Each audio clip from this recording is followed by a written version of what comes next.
Assalamualaikum warahmatullahi wabarakatuh. Sekarang kita sampai pada pokok pembicaraan, yakni metamekanika. Nah, seperti yang sudah kita bicarakan dulu bahwa pengukuran observable atau besaran fisika, ya, itu berarti pengundian. Ya, ini secara umum merupakan pengundian yang tidak fair. Ini sedikit berbeda dari pengundian dadu atau pengundian koin, ya. Jadi dalam hal ini maka pengundiannya bersifat tidak fair secara umum.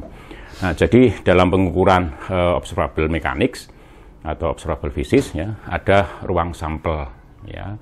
Ya, ini himpunan yang beranggotakan semua hal yang mungkin, ya, akan muncul sebagai luaran dari pengundian atau pengukuran itu.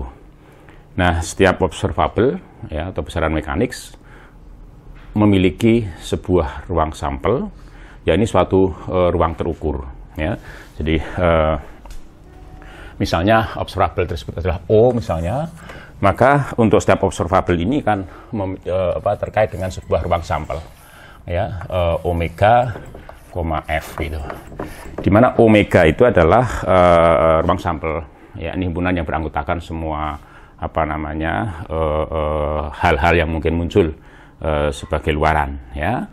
Kemudian F itu adalah aljabar sigma yang sesuai dengan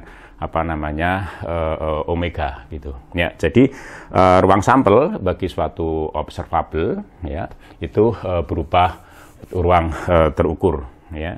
Suatu himpunan disertai dengan aljabar sigma yang sesuai di situ.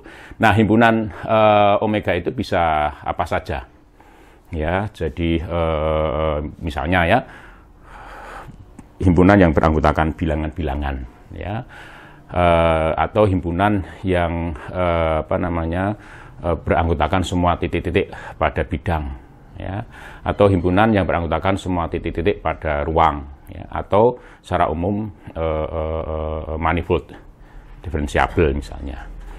Nah, kemudian kalau dimintai contoh misalnya untuk disebutkan, ya, jadi misalnya, ya, himpunan yang beranggotakan semua nilai level energi elektron di dalam atom hidrogen, ya. Jadi di situ kita mengenal rumus, ya. Jadi ini E1, E2, E3 dan seterusnya, ya, di mana En itu diberikan oleh minus 13,6, ya, elektron volt per N kuadrat. Nah, jadi himpunan semua nilai energi, ya, pada level-level energi elektron di dalam atom hidrogen itu contoh himpunan yang akan berperan sebagai ruang sampel tadi bersama aljabar sigma di situ. Good. Contoh yang lain, ya, sudah saya sampaikan kemarin, sumbu, ya, X, ya, kalau kita meninjau partikel, ya, di dalam ruang satu dimensi, ya, maka sumbu X garis real X itu bisa berperan sebagai omega, ya, di mana titik-titik di dalam pada omega itu adalah hal-hal yang mungkin muncul, ya, sebagai luaran kalau kita mengukur posisi partikel di dalam ruang berdimensi satu itu. Nah, jika omega finite atau countable, ya, seperti halnya tadi himpunan yang beranggotakan semua nilai-nilai aras tenaga atau energi elektron dalam atom hidrogen itu, ya, maka sebagai aljabar sigmanya adalah himpunan yang beranggotakan semua himpunan bagian, ya. Jadi kalau omega itu finite, ya, finite atau countable, ya. Jadi bisa juga infinite, ya, infinite gitu, ya, tapi countable, ya, countable, atau mungkin bahasa Indonesia tercacah, ya, tercacah, ya, bisa dilabeli dengan bilangan asli, ya, mulai 1, 2, 3, 4, 5 dan seterusnya. Maka sebagai F, ya, ya, itu adalah himpunan yang beranggotakan semua himpunan bagian di omega itu, ya, power set of omega, ya, itu. Nah, jika ya omega itu ya suatu ruang topologis,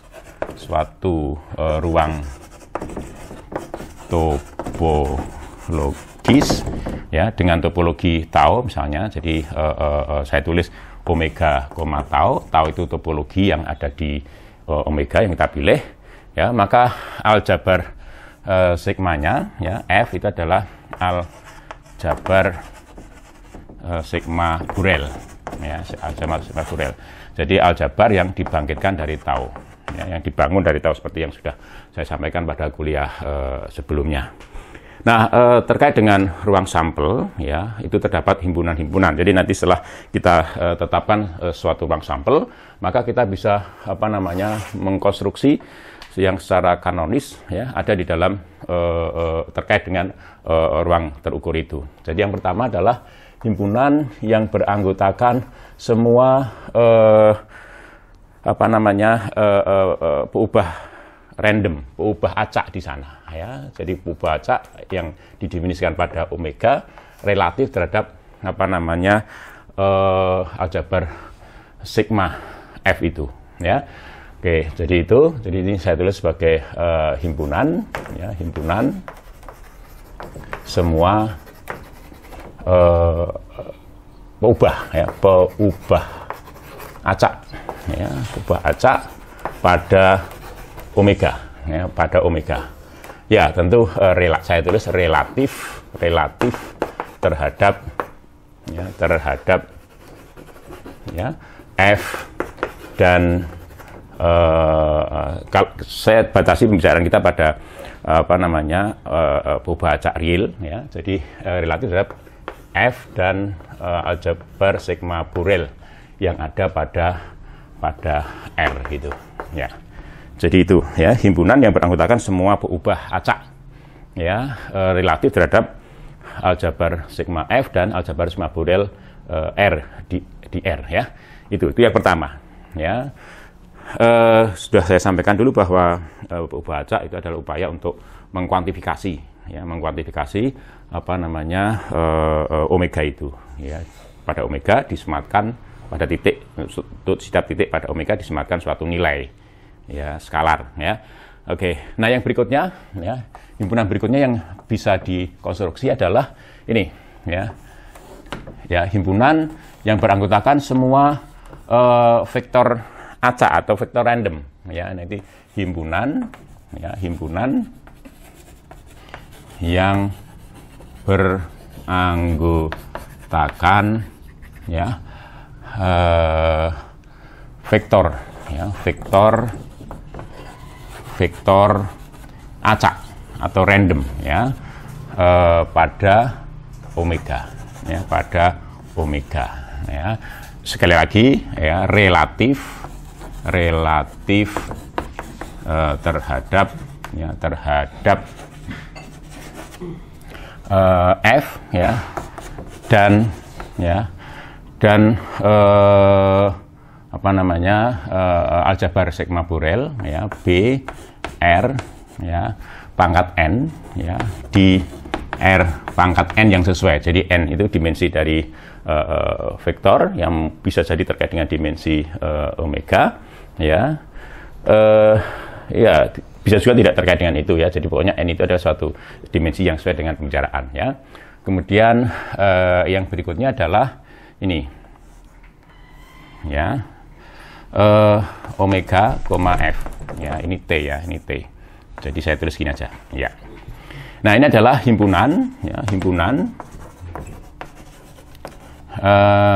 yang beranggotakan semua tensor acak, ya, relatif terhadap, ya, sekali lagi aljabar sigma Borel dan aljabar, ya, sigma yang sesuai pada ruang tensor. Ya, gitu ya. Jadi apa namanya, itu himpunan-himpunan yang bisa terkait dengan apa namanya, ruang terukur yang sudah kita tentukan tadi, yang terkait dengan suatu observable. Ini berlaku untuk setiap observable. Nah, kemudian apa namanya, setiap ruang sampel, ya, suatu observable itu juga tergantung pada sistem mekanik yang kita tinjau, ya. Jadi berbeda sistem mekanik, ya, maka apa namanya, ruang sampel, ya, yang terkait dengan suatu observable itu berbeda. Sebagai contoh misalnya, ini adalah dalam mekanika kuantum, ya. Jadi itu adalah ruang sampel untuk apa namanya, energi, ya, ruang sampel untuk observable energi. Ya, elektron, sistemnya adalah elektron di dalam ruang dalam atom hidrogen, ya, pada atom hidrogen, ya. Jadi seperti itu. Nah, maka kemudian apa namanya, ruang sampel untuk energi, ya, observable energi dalam osilator harmonis itu akan berbeda, ya. Jadi dari itu, ya, meskipun masih diskrit tapi akan memiliki apa namanya, himpunan yang ruang sampel yang berbeda. Oke, itu apa namanya, terkait dengan ruang sampel gitu, ya. Selanjutnya unsur yang kedua di dalam metamekanika, ya, setelah tadi kita bicara observable, maka yang kedua adalah ruang keadaan, ya. Jadi untuk setiap sistem fisis terdapat suatu himpunan berstruktur yang beranggotakan semua keadaan yang mungkin dimiliki oleh sistem fisis itu.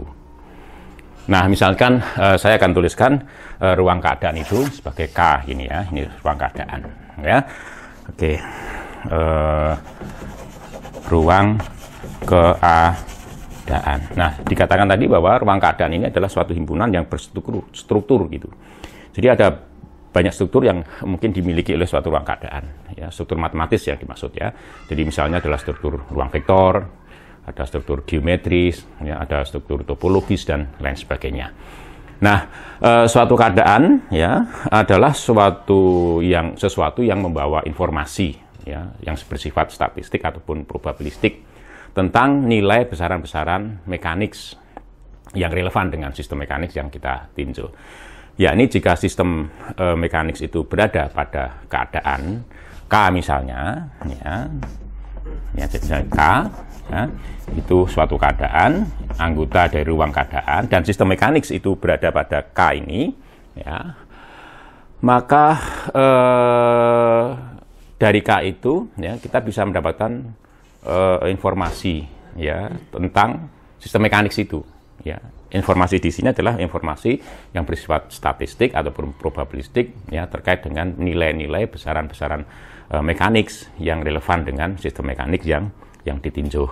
Nah, dari K ini kemudian akan diperoleh suatu ukuran peluang, ya, dari keadaan yang dihuni oleh sistem mekanik itu, maka kemudian kita bisa mendapatkan ukuran peluang, ya, ukuran peluang apa namanya, untuk masing-masing ruang terukur, ya, untuk masing-masing observable. Jadi setelah kita mengetahui bahwa suatu sistem mekanik itu berada pada suatu keadaan K misalnya, ya, maka kemudian dari K itu kita bisa mendapatkan informasi tentang sistem mekanik itu. Informasinya apa? Informasinya berupa apa namanya, ukuran peluang.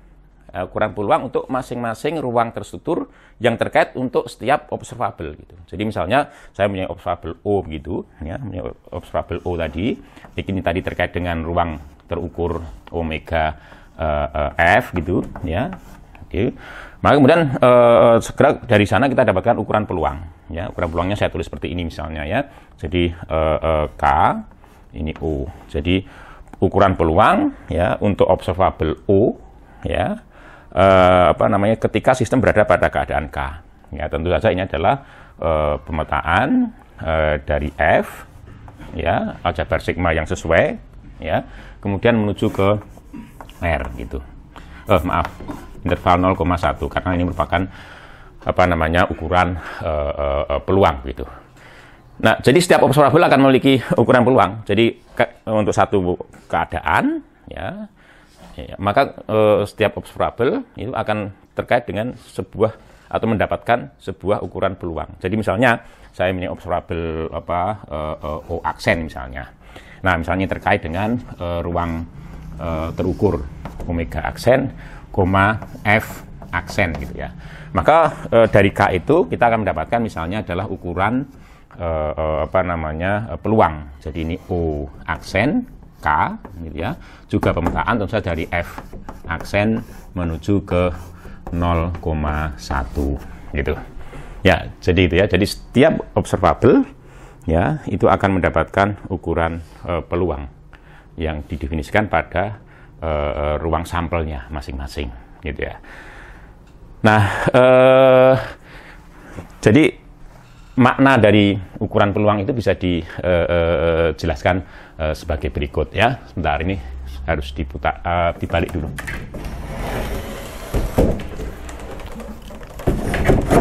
Nah, sebagai contoh ya, misalnya U ya, U itu anggota dari F gitu ya. U itu anggota F ya. Jadi maka P ya, K ini O, U itu dibaca sebagai peluang mendapatkan hasil ukur di U ya. Ketika observable O itu diukur ya, dan sistem berada pada keadaan K itu ya. Jadi dipahami sebagai peluang mendapatkan hasil ukur atau luaran ya, itu di U ya, jika sistem itu berada pada keadaan K ya. Dalam hal ini yang diukur adalah observable O tentu saja, karena ada ini jadi O maksudnya. Jadi ketika O diukur ya, maka itu dan sistem berada pada keadaan K ya, ini dipahami sebagai peluang mendapatkan atau bahwa luaran dari hasil ukur itu ada di U gitu ya. Oke, nah kemudian oleh karena itu dari sini ya, dari ukuran peluang ini otomatis orang bisa mendapatkan berbagai macam informasi ya. Jadi makanya ukuran peluang ini kuncinya di sini nih, ukuran peluang itu ya, sebagai membawa informasi ya. Dan ukuran peluang diperoleh dari keadaan gitu. Jadi suatu gagasan yang sesuatu yang membawa informasi ya, probabilistik maupun statistik ya, ataupun statistik tentang nilai-nilai besaran mekanik yang kita tinjau, yang relevan dengan sistem mekanik yang kita tinjau. Nah, sebagai contoh misalnya ya, dari situ kita dapatkan banyak hal ya. Jadi misalnya rata-rata dari suatu misalnya ya, X itu random variable. Jadi misalnya X itu anggota ini tadi ya, random variable yang didefinisikan pada ini ya, suatu random variable, maka nilai harap ya atau rata dari random variable X itu bisa dihitung ya, dengan jalan apa? Integral ya, meliputi seluruh omega dari X ya, lalu dikali di P O ya K gitu. Nah, ini sedikit banyak sudah saya jelaskan meskipun belum tuntas, belum secara khusus ya, spesial case, kasus khusus ya, sudah saya jelaskan ya ketika saya membahas partikel yang ada pada ruang satu dimensi ya, dan memiliki suatu fungsi gelombang ya. Jadi ini sebenarnya adalah integral yang saya rasa nanti akan saya jelaskan lebih lanjut, integral Lebesgue ya, dengan ukuran peluang ini ya. Tentang integral Lebesgue mungkin ada kesempatan tersendiri nanti akan saya bahas ya. Kemudian diterima dulu begini. Jadi pokoknya intinya bahwa dari ukuran peluang yang kita peroleh dari keadaan yang dihuni oleh sistem itu, maka kemudian kita bisa menghitung nilai harap setiap random variable. Ya, tentu nanti juga setiap random vector dan sebagainya ya. Nah, kemudian dari situ juga tentu kita dapatkan X kuadrat, nilai harap dari random variable kuadrat dari random variable X tadi ya. Jadi ininya sama dengan integral ya, meliputi seluruh omega, lalu ini X kuadrat ya, di P O K gitu. Ya, dari situ kemudian kita tentu saja akan mendapatkan apa namanya varian, ya. Jadi varian. Jadi saya tulis gini aja, delta x kuadrat gitu ya, terus gitu varian dari apa namanya ini ya. Jadi saya tulis gini ya, varian dari x itu ya, ini mestinya sama dengan seperti yang biasa sudah saya sampaikan ya, ini x kuadrat, rata kuadrat x itu dikurangi dengan rata x dikuadratkan gitu. Nah, dari situ kita dapatkan apa namanya ralat pengukuran minimal ya, ralat pengukuran minimal ya. Jadi ini sama dengan akar dari ini tadi x ya, kuadrat x diratakan lalu dikurangi dengan rata x dikuadratkan ya. Oke, itu yang kita akan dapatkan apa namanya dari apa namanya informasi ya, omega itu ya. Nah, untuk setiap anggota ruang sampel ya, misalnya omega, ini hal berikutnya yang penting ya. Jadi untuk setiap anggota ruang sampel ya, misalnya omega ya, anggota omega besar misalnya begitu ya, akan terdapat suatu keadaan istimewa ya. Di ruang sampel itu akan ada ya, ada keadaan istimewa. Saya tulis K omega ya, anggota tadi ya, K ini tadi ya. Oke, ini tadi biar lebih apa namanya ya, agak beda, itu saya tulis gini ya. Jadi untuk setiap omega, anggota omega besar ya, terdapat K omega, suatu keadaan istimewa ya, minimal 1 ya, jadi setidak-tidaknya 1 ya, anggota K ya, sedemikian rupa sehingga apa namanya dari K ini lalu diperoleh suatu apa peluang ya, peluang ukuran peluang yang berupa ukuran Dirac yang berpusat di omega. Jadi saya tulis ini ya. Jadi untuk setiap omega, anggota omega besar, ruang sampel ya, maka akan kita temukan sekali lagi suatu keadaan istimewa bagi omega ini. Saya tulis sebagai K omega.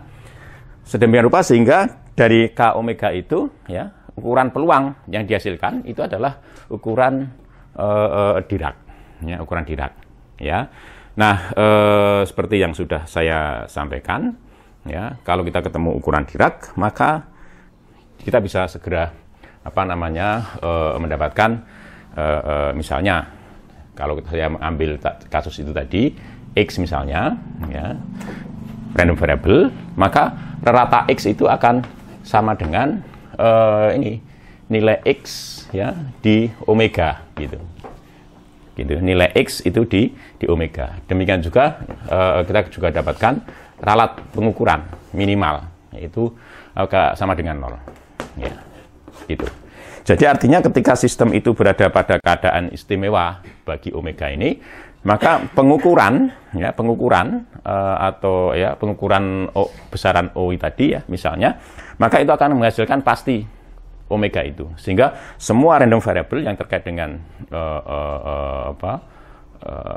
O ya, yang didefinisikan pada ruang terukur omega, f itu adalah nilai random variable itu di titik omega.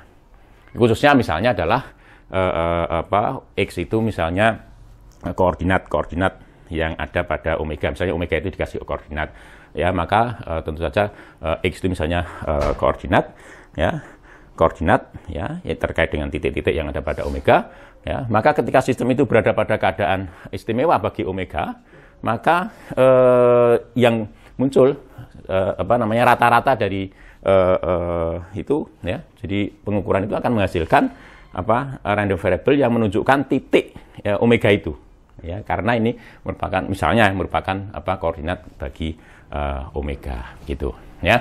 Nah itu jadi sekali lagi ya, setiap anggota ruang sampel ya itu memiliki suatu setidak-tidaknya satu keadaan istimewa ya. Ketika sistem itu berada pada keadaan istimewa itu ya, maka pengukuran ya besaran observable itu ya, itu akan menghasilkan omega itu ya, sebagai luaran pasti gitu ya, pasti ya, sehingga apa namanya peluangnya 1 gitu ya. Oke, nah keadaan sistem ya itu berubah ya, yakni bahwa sistem fisis itu mengalami dinamika ya. Terdapat 2 macam perubahan keadaan bagi sistem fisis ya. Yang pertama adalah perubahan karena usikan ya. Dalam hal ini misalnya pengukuran gitu ya. Jadi pengukuran itu tentu akan menghasilkan usikan ya, dan dari pengukuran usikan itu kemudian sistem mengalami perubahan, keadaannya berubah gitu ya. Misalnya sistem berada pada suatu keadaan sembarang K misalnya ya. Jadi misalnya saya tar dulu ya.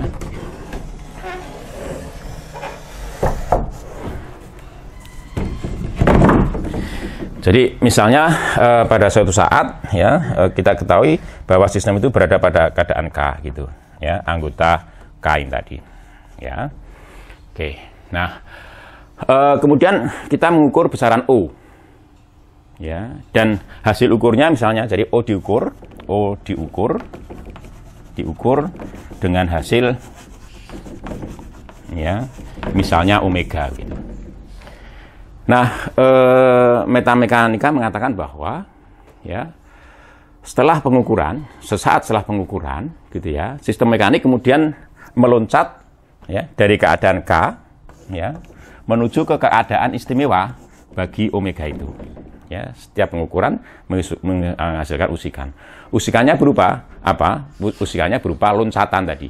Jadi sistem itu kemudian karena terusik meloncat ke keadaan istimewa ya yang terkait atau yang dimiliki oleh apa namanya luaran hasil ukur ya omega itu ya.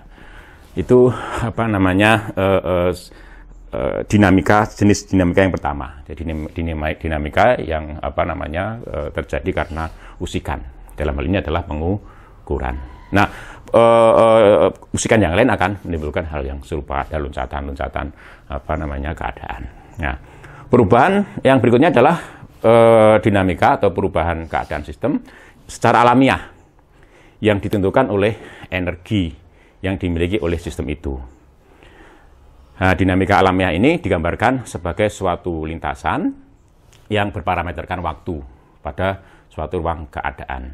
Ya, jadi dinamika yang kedua itu ini dinamika alamiah, ya, dan itu merupakan digambarkan sebagai suatu kurva, suatu lintasan, ya, di dalam ruang keadaan. Ya, jadi ini dari suatu interval A B. Ya bisa seluruh apa namanya R gitu ya, tapi pada umumnya kita batasi kita bicarakan aja ya secara umum dari suatu interval A, B menunjukkan waktu menuju ke ini ya. Oke. Jadi setiap T itu akan dipasangkan dengan CT.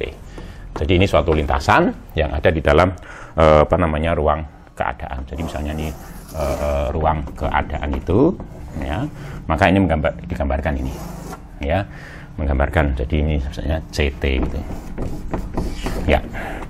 Nah itu dinamika yang digambarkan yang terjadi pada sistem itu secara alamiah gitu ya, dan ini kurva ini dibangkitkan ya, istilahnya dibangkitkan, generated ya by apa namanya energi sistem ya, energi yang dimiliki oleh sistem, energi mekanik total yang dimiliki oleh sistem itu yang membangkitkan dinamika itu. Nah, kurva ini ditentukan oleh suatu persamaan diferensial.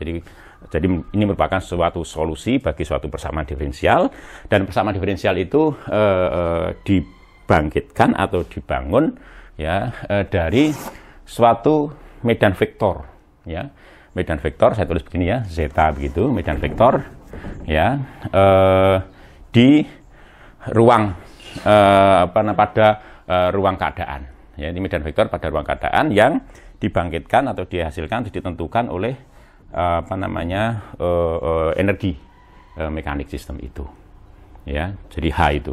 Nah, itu kira-kira gambaran dari metamekanika. Jadi kalau disimpulkan, ya, metamekanika itu ada tersusun atas 4 unsur.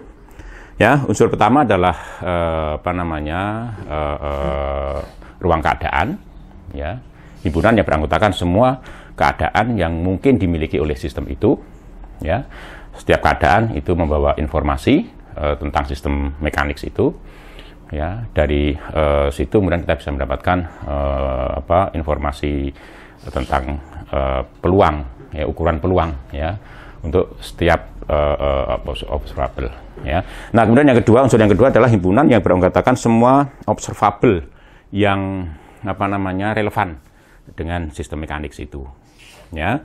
Nah, setiap observable terkait dengan suatu ruang sampel, yakni berupa suatu ruang terukur. Jadi setiap observable itu terkait dengan sebuah ruang sampel, ya, yang berupa ruang terukur, ya. Oke.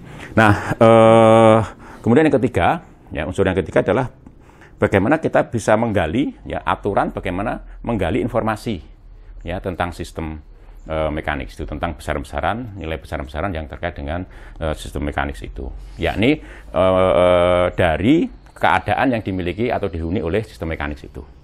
Ya, jadi misalnya kita punya keadaan K, ya, sistem itu berada pada keadaan K, aturan akses informasi ini mengatur bagaimana kita mendapatkan informasi tentang nilai-nilai besaran yang ada pada yang dimiliki oleh sistem mekanik itu. Tentu saja sudah saya sampaikan tadi berupa ukuran peluang untuk masing-masing ruang terukur yang terkait dengan ruang yang merupakan ruang sampel, ya, ruang sampel. Jadi dari sistem dari besaran yang terkait gitu. Ya, jadi itu yang ketiga. Yang keempat adalah dinamika. Bagaimana perubahan keadaan sistem itu terhadap waktu. Jadi ada dua perubahan keadaan, yakni karena usikan dan yang lain karena secara alamiah, karena sistem mekanik itu memiliki energi, sehingga energi itu membawa sistem mekanik itu berubah terhadap waktu, ya, berupa persamaan diferensial yang solusinya adalah suatu lintasan kurva yang ada pada ruang keadaan. Nah, untuk sementara ini, ya, nanti dilanjutkan dengan bagian berikutnya. Kita akan meninjau beberapa contoh dari metamekanika ini. Terima kasih. Assalamualaikum warahmatullahi wabarakatuh. Berapa menit?